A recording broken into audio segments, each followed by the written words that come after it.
Ну, нельзя никогда недооценивать соперника. Спасибо, что поздравили. Вот, боролись до конца, все девчонки дорабатывали. Многое не получалось. Вот, потом стали стараться и упорно бороться. Конечно, от всех ожидаем напора такого, то есть готовимся, настраиваемся. В принципе, вот так. Ощущаете, что уже прибавила команда по сравнению с предыдущими этапами, предыдущими сезонами? Да, конечно. Да, конечно, естественно. Есть прибавление. Команда старается, тренируется, то есть на всех парах прям дальше. Вот. Ну и в целом, как ваше впечатление о турнире? Взаимопонимание в команде удается наладить на том уровне, на котором вы бы хотели? Да. Девчонки стараются, общаемся. Есть, конечно, недопонимания, они у всех есть.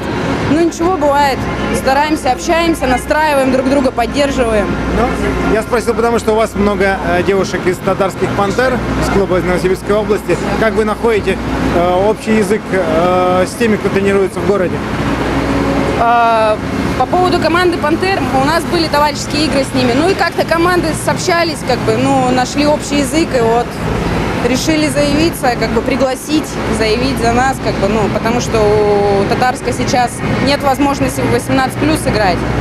Вот. Так как нету у них игроков, нету команды, я имею в виду 18+ не могут набрать. Вот. Так что вот коллектив хороший, добрый. Ну и в целом турнирная задача сейчас какова?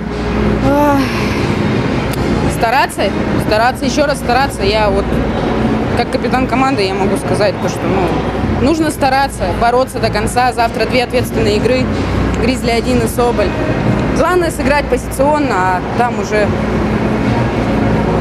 Спасибо, Лиза.